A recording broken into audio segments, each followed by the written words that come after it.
Hello everyone. आज का हमारा सवाल है the non essential amino acid among the following is. तो यहाँ पे नॉन इसेंशियल अमीनो एसिड के बारे में पूछा जा रहा है। चार ऑप्शंस गिवन है, बताना है इसमें से नॉन इसेंशियल अमीनो एसिड कौन सा है। तो नॉन एसेंशियल अमीनो एसिड होता क्या है? तो देखिए, अमीनो एसिड दो टाइप के होते हैं। एक होते हैं इसेंशियल अमीनो एसिड और दूसरा होता है non essential amino acid. Essential amino acid हम लोग ऐसे अमीनो एसिड के कहते हैं जो कि हमारे बॉडी को बाहर से लेने की जरूरत है, क्योंकि ये हमारे बॉडी के अंदर नहीं प्रिपेयर होता है। तो इसलिए ऐसे अमीनो एसिड को हमको बाहर से लेना होता है, जिसे हम इसेंशियल अमीनो एसिड कह देते हैं। और एक होता है नॉन इसेंशियल अमीनो एसिड, ये हमारे बॉडी के अंदर ही सिंथेसाइज होता है। इसलिए ऐसे अमीनो एसिड को हमको बाहर से लेने की जरूरत नहीं होती है। ठीक है, तो ये आपका नॉन इसेंशियल अमीनो एसिड होता है। ये हमारे बॉडी के अंदर ही सिंथेसाइज होता है, सिंथेसाइज्ड इन आवर बॉडी।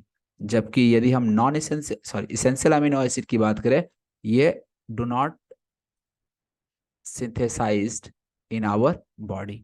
तो ये इंपॉर्टेंट डिफरेंस होता है। अब यदि हम बात करें इसेंशियल और नॉन इसेंशियल अमीनो एसिड, तो टोटल अमीनो एसिड्स होते हैं 20।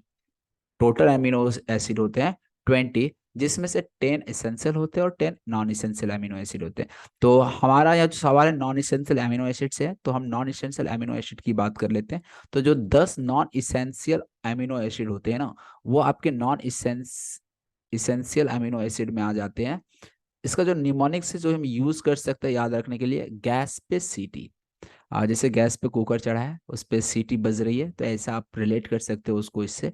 गैस पे सीटी, यहाँ पे बस ध्यान रखिएगा, गैस में जो जी है ना, वो 3 जी और उसके लिए 3 ए आता है। जिसमें से तीन जो है वो आपका, मैं यहाँ पे लिख देता हूँ वन बाय वन। ग्लूटामेट, ये आपका ग्लूटामेट, ग्लूटामाइन,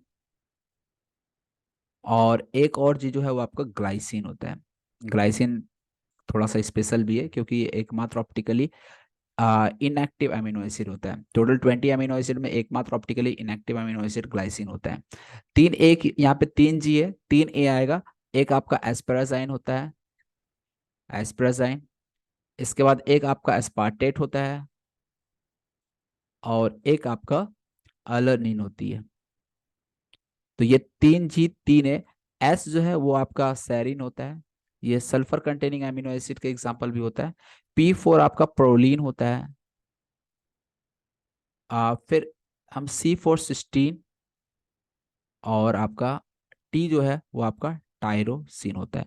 तो ये आपके total 10 non essential amino acid होते हैं। तो आपको बस यही पहचानना यहाँ पे था कि नॉन इसेंशियल अमीनो एसिड कौन सा है। तो देख लीजिए कौन सा, यहाँ पे आप देख सकते हो एलेनिन जो है वो आपका नॉन इसेंशियल अमीनो एसिड है, इसलिए इस क्वेश्चन का सही आंसर हो जाएगा option third. Hope you understand this question. Thank you for watching video.